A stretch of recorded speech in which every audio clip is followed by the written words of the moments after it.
Takut, sebab kau besertaku. Ku tidak bimbang, sebab Engkau Allahku. Engkau meneguhkanku, bahkan menolongku. Kau batu karangku, Yesus Tuhan. Yesus memegangku dengan tangan kananmu. Yesus memberiku kemenangan. Yesus memegangku dengan tangan kananmu. Yesus memberiku kemenangan.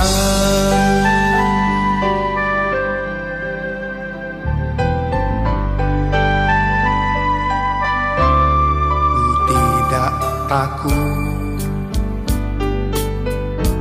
sebab kau besertaku.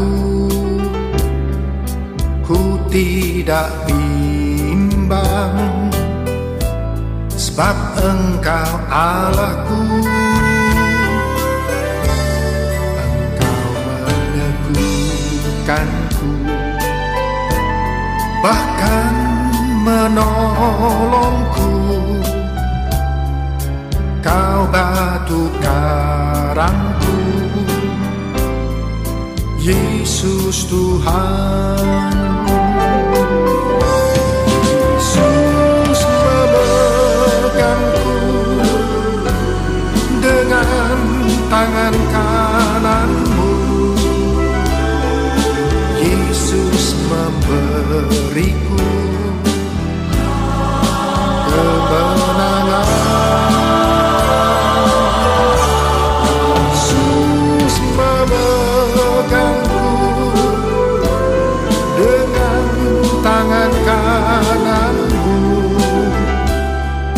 Yesus memberiku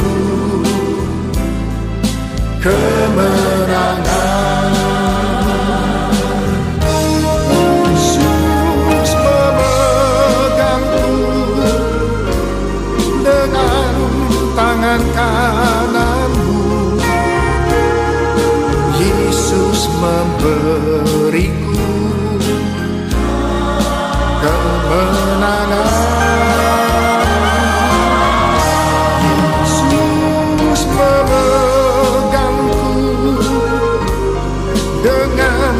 Tangan kananmu, Yesus memberiku kemenangan. Yesus memberiku kemenangan.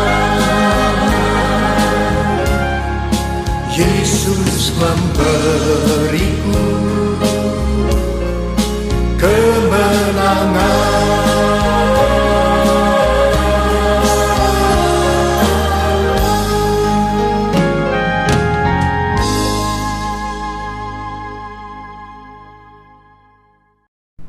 Shalom, selamat pagi Bapak Ibu Saudara yang dikasihi oleh Tuhan Yesus Kristus. Selamat berjumpa kembali dalam acara renungan doa pagi dari Gereja Bethel Maranatha Pekalongan.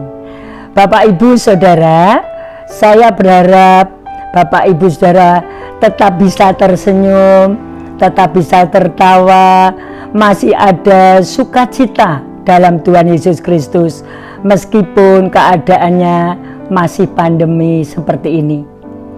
Bapak, Ibu, Saudara yang kekasih, pada renungan saat ini saya akan membawakan sebuah renungan yang berjudul batu.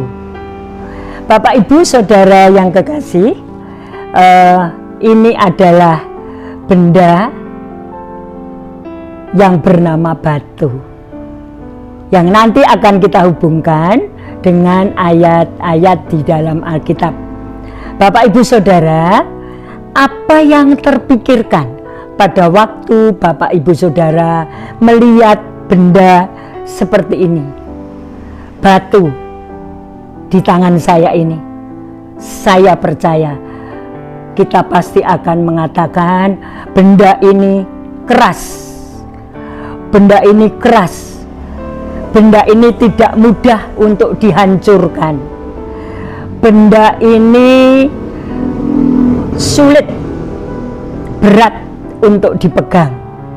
Memang benar, batu adalah benda yang sangat keras, tidak mudah untuk dipecahkan atau dihancurkan.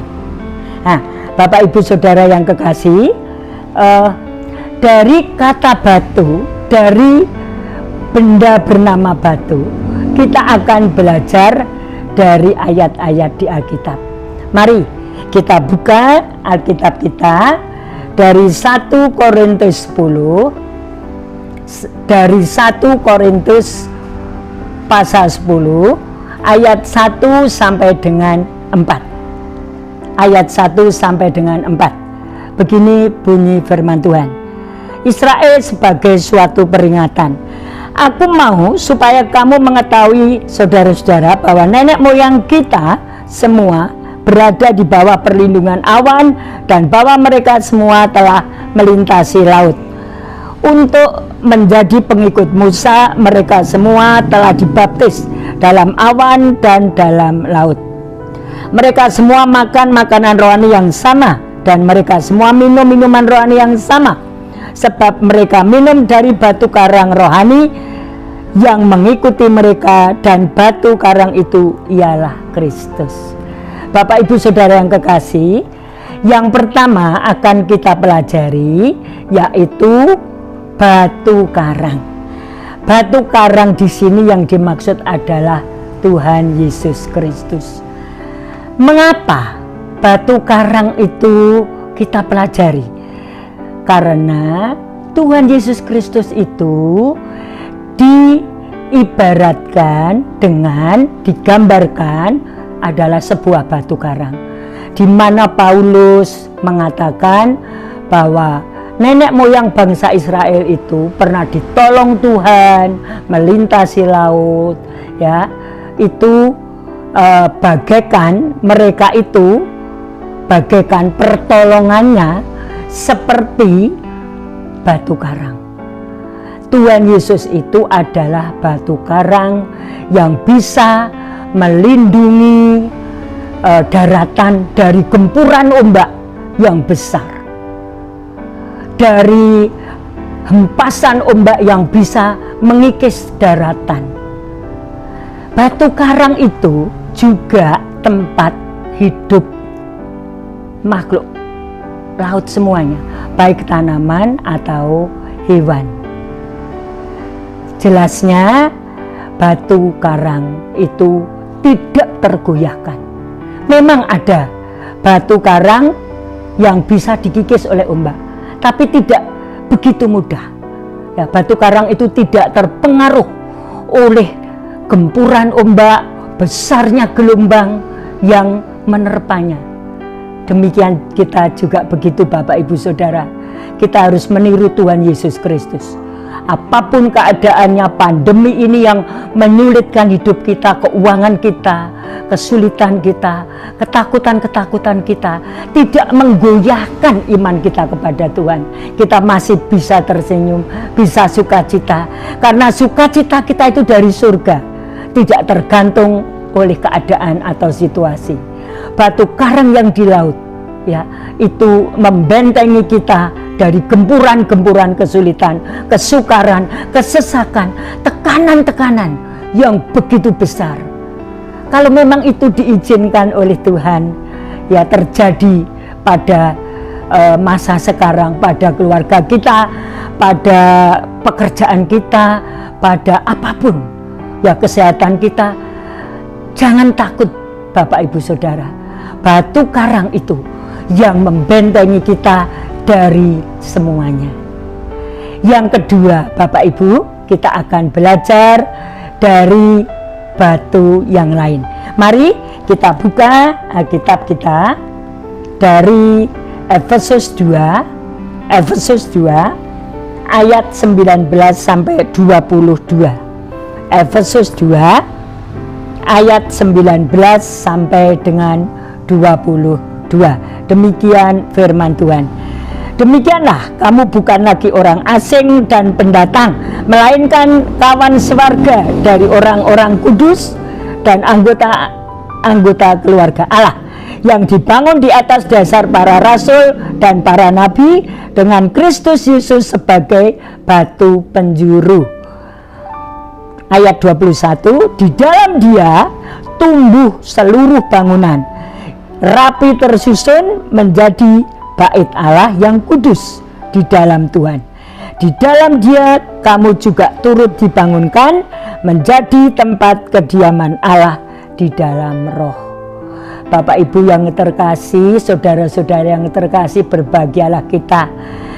Tuhan Yesus kita itu tidak hanya batu karang kita, tetapi juga batu penjuru. Batu penjuru adalah batu yang ditanam di paling dasar sebuah bangunan.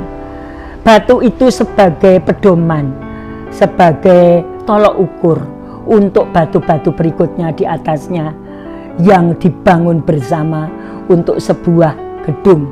Nah, kita itu adalah batu penjuru. Tuhan Yesus itu batu penjuru.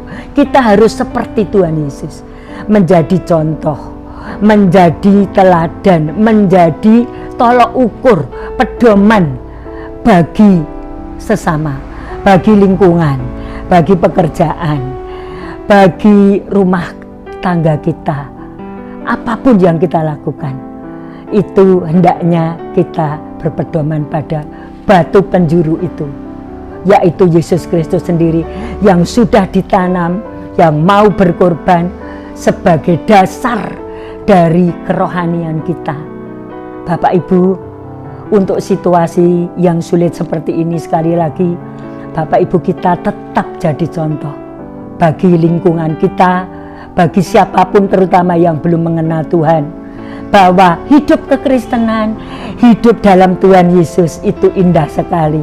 Kita tidak boleh bersungut-sungut apapun kesulitan, tekanan kita, ya, yang orang lain mengatakan, aduh luar biasa, bagaimana saya bisa bertahan, bagaimana saya bisa hidup, saya bisa menyelesaikan hidup ini dengan baik bersama keluarga, bagaimana keuangan kami, bagaimana kesehatan kami.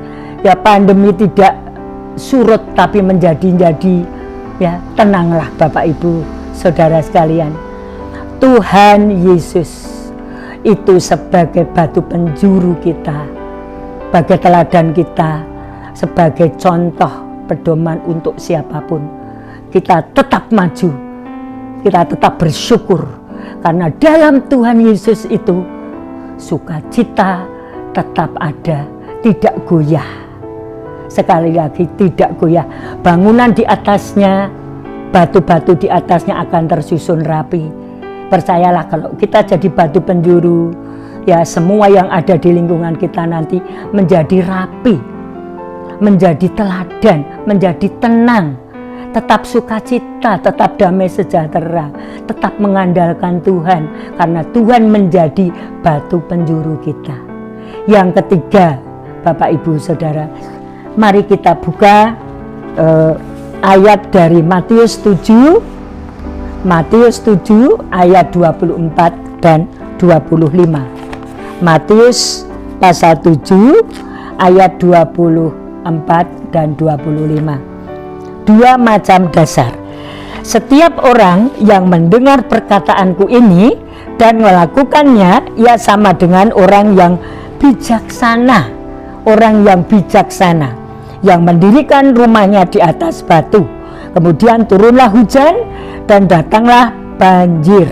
Lalu angin melanda rumah itu, tetapi rumah itu tidak rubuh sebab didirikan di atas batu. Sekali lagi, batu kelihatannya keras, tetapi ini sangat bermanfaat untuk bangunan, ya, untuk mendirikan rumah, gedung dan sebagainya.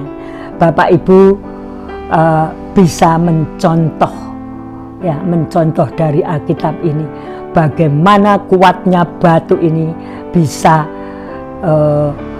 bangunan di atasnya akan kokoh. Kena banjir, kena apapun, ya, angin tidak akan roboh karena dasarnya kuat. Nah, kita juga harus demikian. Kita harus kuat di dalam Tuhan Yesus Kristus. Semasa kita hidup, kita akan terus menyembah Dia. Kita akan terus beriman kepadanya, mengandalkan Tuhan dalam hidup kita. Jangan pernah kita bergeser ke kanan ke kiri, kita mengikuti arus yang tidak jelas.